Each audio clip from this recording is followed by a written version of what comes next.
Hello, friends. Welcome to another episode of the Your Relationship With podcast. I'm your host, Melissa Snow. I'm a business relationship consultant for female entrepreneurs. What does that even mean? It means that I help women who want to start and grow businesses do it in a way that feels good by creating authentic connections and relationships with other people. I help you find power partners that will do your sales for you. I help you learn how to collaborate with people in a way that doesn't feel like a group project where you do all the work and they get the A.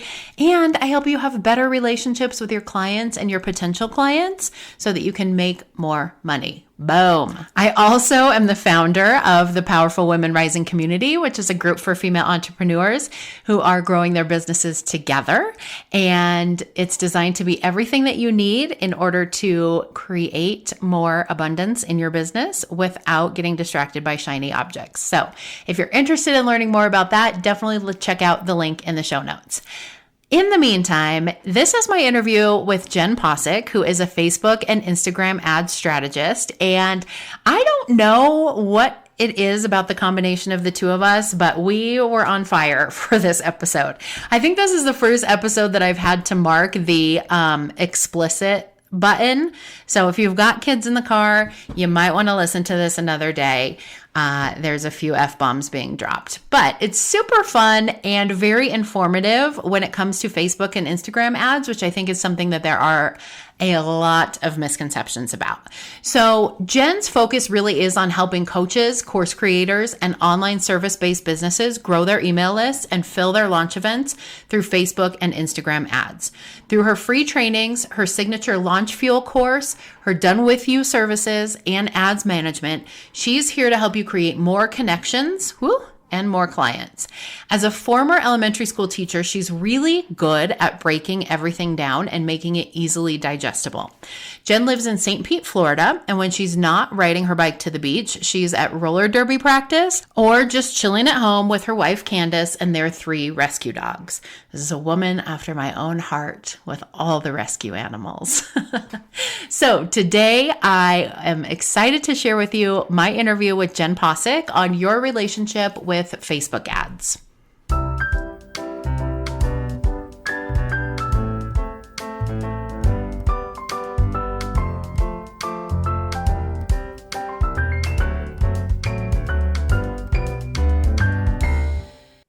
Hello, Jenn. Welcome to the podcast. Hi, thank you so much for having me. Yes, I'm so excited to chat with you today about Facebook ads. I think this is something that business owners have a lot of questions about, whether they are just getting started or they're scaling their business or no matter where they're at. I think Facebook ads, especially now with all the changes that happened in the last year or so, it's just kind of this enigma of oh, we think we should be doing this, but it seems very scary and confusing and expensive. So we're going to dive into all that today. But before we do that, tell everybody just a little bit about you and about your relationship with Facebook ads. Yeah, for sure. Hello, I'm Jenn Possick, the ads maven. So I help coaches and online course creators grow their email list, fuel their launch events, using Facebook and Instagram ads, as well as some TikTok ads. I got started, I used to teach elementary school. I loved teaching, loved instilling a love of learning in my students, did not love the politics and BS that went with teaching in the public education system. Stopped teaching, spent some time trying to figure out what I wanted to do next. And so in 2014, my dad's health was not great, and he was introduced to a health and wellness product that had a big impact on his health. I truly believe it extended his life for quite a few years. He passed in December of 2021, but I do think it really helped him live that much longer. My parents have basically always been entrepreneurs, so they did what entrepreneurs tend to do when they're introduced to a product that they felt like was life-changing, which is start to share the product. So at that point, I decided to join them. I knew nothing about the world of digital marketing, but I believe that we are all lifelong learners. I'm very much an action taker. So I just started learning from everywhere I could, finding out everything I could, applying it, figuring out what worked, what didn't, and just going from there. So very quickly, I found that especially running ads to grow our email list so that we could sell to the list was super effective. I ended up growing my family's email list to over 160,000, and it brought in well over 2 million in sales. So it kind of just went from there, where I started my own business, just sharing what I know, till we get to today, where I mostly work with a lot of coaches and course creators to help them grow their email list, fuel their launch events. That's incredible. I love hearing people's stories. I feel like there's so many people, there's not a lot of people that say like, oh, well, when I was a kid, I really wanted to be an entrepreneur. Like I knew I wanted to start this business and do this thing. Like we all, I feel like, kind of fall into it somehow. And everybody has such interesting stories of like how they fell into it. It's so funny that you say that. Literally this morning, I was on the phone with my mom, and she was saying how she was like, oh, I'm so proud of you. You really are doing this whole entrepreneurship thing, and you really resisted it so much when you were younger. And I don't fully remember resisting it, but I'm sure I did, because my parents were entrepreneurs. So it's not what I wanted to do. So it totally makes sense that I would be like, nope, let me go the other direction. Yeah. And that did not happen at all. Yeah. And then there's a whole different mind fuck that happens when you grew up with parents who weren't entrepreneurs, because then it's like you aren't used to the insecurity and uncertainty, and it's not as routine, it's not as guaranteed. Right. At least it doesn't feel as guaranteed. So yeah, it's very interesting. Okay, so let's dive into Facebook ads, because I know people want to know about this. Let's start here. Who should be doing Facebook ads? Because I think a lot of people have questions about, is this something I should be doing when I first start off and I don't have an audience, but I also don't have any money? Or is this something I should be doing, when I'm already successful, to take things to the next level? So what's your thought on that? Yeah, that's such a good question. Okay, so different people have different opinions for sure. For myself, I feel like, first off, you need to have an established business where you are currently helping people in some capacity, and you know what you are doing. You have your audience dialed in, you have your offer dialed in, because the thing is, Facebook ads will not fix a broken funnel. They will just waste your money. And so many people waste a lot of money on Facebook ads that are just not effective. I was talking to somebody about this earlier today at a networking event, where somebody that she works with is running ads, but she's not able to sell. She has not learned the skills of selling to somebody during a consultation call. And it's like, cool. So you can bring in, and she's hired somebody to bring in all these leads with ads, but if you can't sell to them or don't know what you're selling, it's not worthwhile. So I think first and foremost, you need to make sure that you have an offer that you know what it is, who you're really selling it to. Then, yeah. And for myself personally, I like to make sure that it's a investment in your business for sure. I don't think of it as an expense, but you do still need to make sure that you have the funds to be able to invest. When it comes to ads, it's the most effective ads are ads to grow your email list, so that when you can sell to your list, and then ads for a launch event, like a webinar, workshop, online challenge, 3-part video series, private podcast, something like that. So that you're making that money back directly. But with list building, it can sometimes be kind of a slow build. With some of my clients, I get it set up so that they're immediately scheduling consultation calls, but just depending on the type of business, it might not be that you're not launching for several more months. So you're investing this money knowing it'll pay off eventually.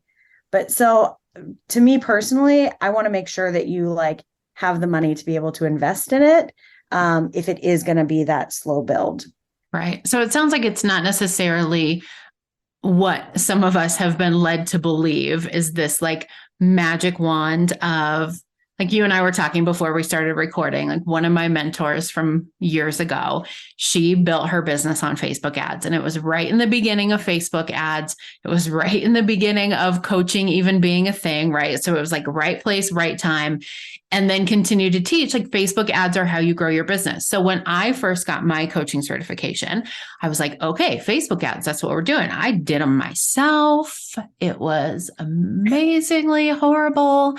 No, it works. It worked in some ways. Like it was great for helping me build my list, but I don't necessarily know that I built my list with the right people, right? I built my list very quickly, but converting those people from my list to people who were actually paying was a whole different animal. But I think that for a long time, Facebook ads were the thing that were like a magic wand. Like I'm going to flip my magic wand in my Facebook ads and suddenly I'm going to start making all this money and I'm going to be this 6-figure, 7-figure, 8-figure, whatever. And so what you're saying is sometimes there's a learning curve. Sometimes there's we got to put our money in here. And now it's like, oh, maybe that didn't work. Now we got to put our money somewhere else. So you have to be at least secure and stable enough financially to have that wiggle room. Is that what you're saying? That's how I feel about it. Yes. Yeah. And sometimes it does take some time to really dial in the ads and get them working. Sometimes it'll be like the ads are working great at bringing people in, but further down your funnel, there's like a break in it somewhere that just, you have to make some tweaks. You have to adjust it. And so I think coming at it with the mindset of curiosity and like, okay, we're going to figure this out. And it might not be an immediate thing, I think is kind of how you need to come at it. And also, so one of my newer ads management clients, we just started a launch. Today's actually like cart closed. So I don't have like all the stats yet, but she's brought in over $130,000 in this launch so far, where it's like, she knew from the get-go when she first came to me, she was like, look, this is my best-selling program. I know I can sell it. I just need to reach more people. And that's why I really want to run some ads to it. And she was 100% correct, because we brought in like over 1,000 people to the like launch event.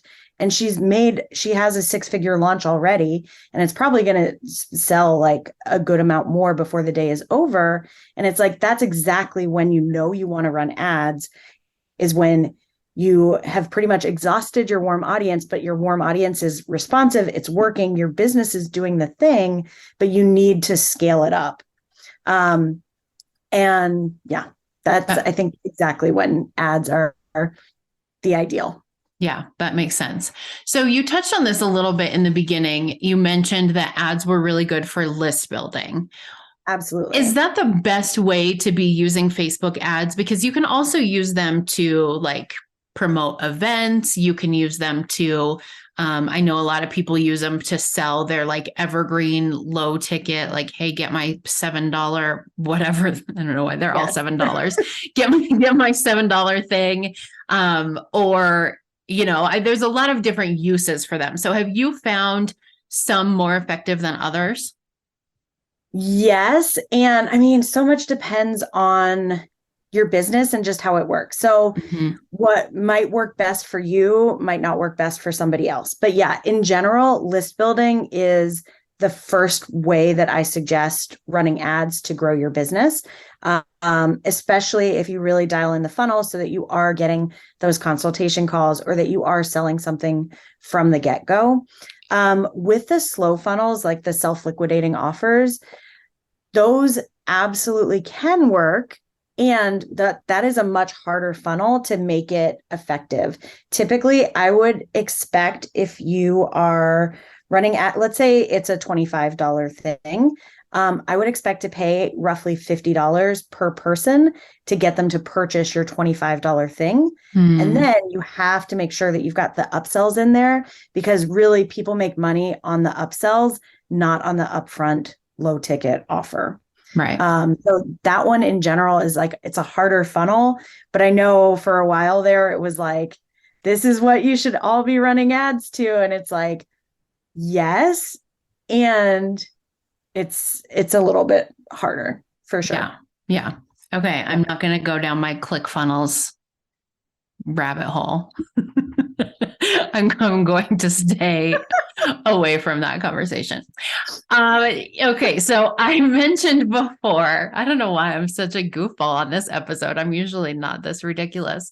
I mentioned before I love it. that I had done Facebook ads myself. Yes. And that was, I would say that was probably like 5 years ago. So I know a lot's changed in Facebook ad land since then. And that was a lot. That was, like I said, effective in some ways and probably could have saved myself a lot of money in other ways.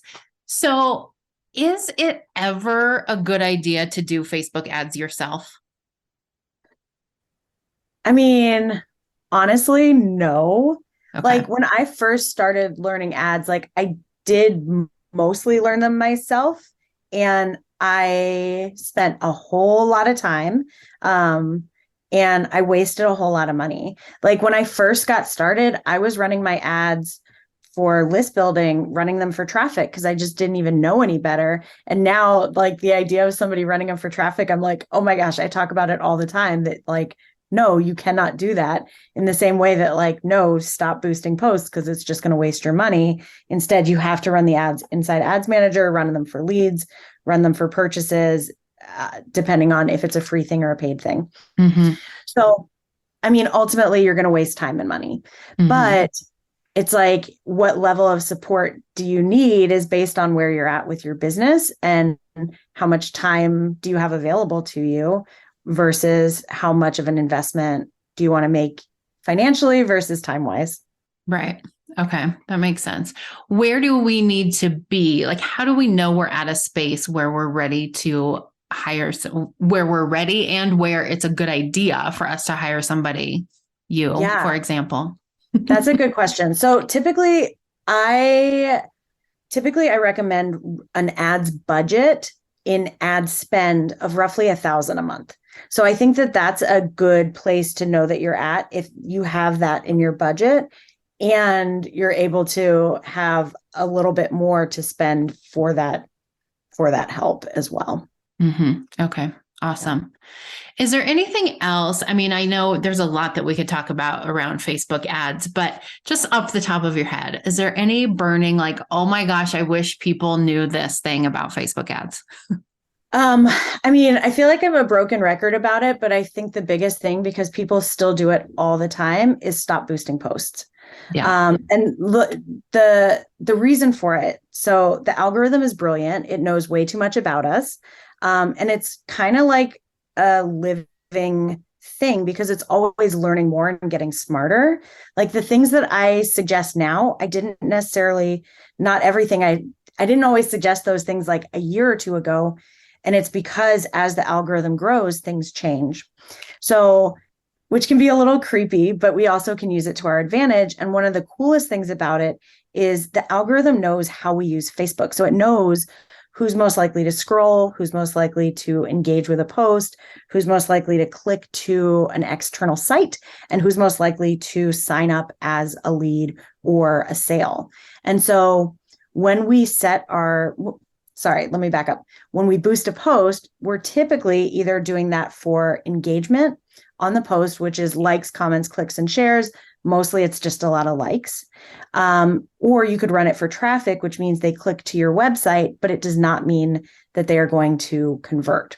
Mm-hmm. So in general, when you are running ads for list building, you want to run them for leads so that the algorithm takes your audience and shows your ad to the people that are most likely to become a lead, which is not necessarily the same people that will be the ones most likely to click. So when you run it like that, you're going to get the best cost per lead. And it just has to do with the setup. The other thing with that, as a few years ago now, when Apple made it so that people could opt out of being tracked, all this extra stuff started to happen. And so because of it, we have to do extra things to set the ads up correctly so that we can run them for leads.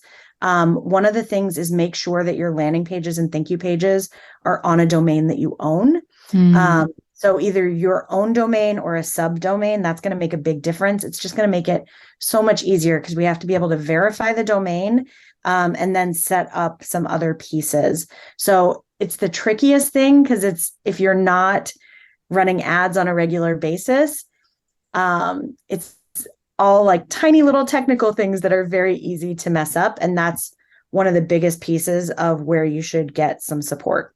Yeah, for sure.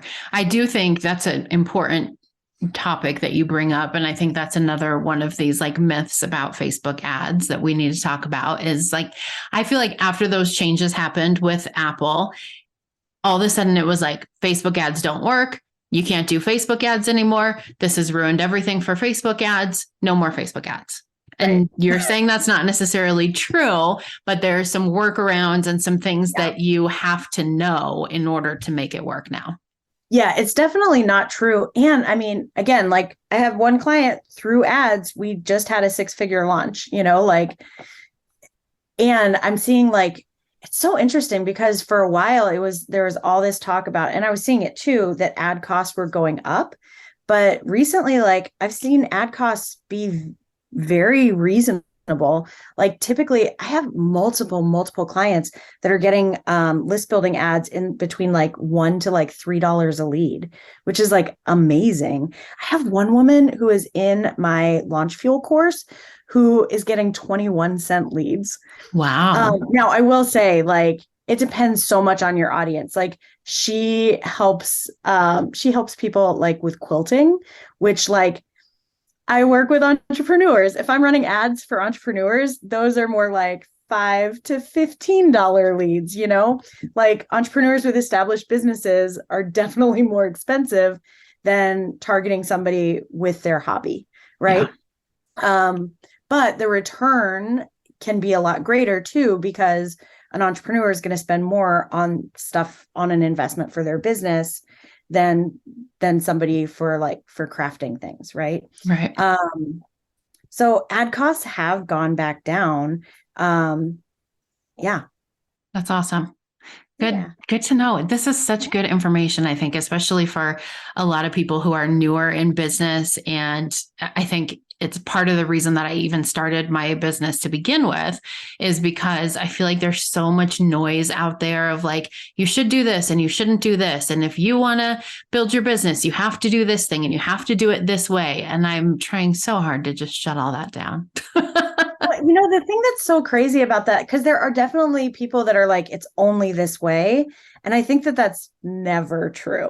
Like, no matter what, it's never only this one way. There's always like multiple ways that you can do it. It's just figuring out what works best for you, what works best for your business and your audience. Yeah, 1,000,000%. So do you do done for you? Do you do done with you? Do you do both? I do both. Yeah. So Okay. I have ads management, which is done for you. I also offer done with you services, which I really love because it gets the like teacher side of me. Yeah. So I really love that. And then I also have an online course for those that like to do it themselves, but still have support. Awesome. So if anybody who's listening wants to find out more about you or what you do or any of those offers, what's the best way for them to connect with you? Yeah. So probably jennpossick.com is the best way. And I've got a lead magnet at jennpossick.com/skyrocket that is all about how you can increase your landing page opt-in rate to 50% or higher so that as you are bringing in leads, you're getting in more leads as easily as possible. Awesome. I love it. I'm going to go sign up for that too. And I will put the link for that in the show notes so everyone can connect with you. And everyone who listened to this podcast now is going to get Jenn Possick Facebook ads all day, every day. I love it. Just kidding. I wish it works that way. Sometimes it does though. Like sometimes it's like you just like are by your phone and you talk about something and then I'm like, you're going to start seeing ads for it. That happened. So a friend of mine has this amazing, it's this like wrestling belt, but it is a igloo. It holds like a 6-pack in it. It's a cooler, but it is a belt. It's so amazing. God. And then for the first time ever, I started getting igloo Facebook ads. Mm-hmm. Yeah, it's crazy. I have such a love-hate relationship with them because I know Facebook knows I'm the person who buys shit from Facebook ads. It does And know. sometimes they'll show me stuff that I'm like, I have to like screenshot it and send it to somebody, like one of my friends, and be like, who does Facebook think I am? Like, why would I buy this? And then other times it's like, your cat needs these pajamas. I'm like, you're right. My cat does need those pajamas. How did you know, Mark Zuckerberg? I know. It's wild. It really is. All right. Thank you so much, Jen. This has been awesome. Thank you. This has been so much fun.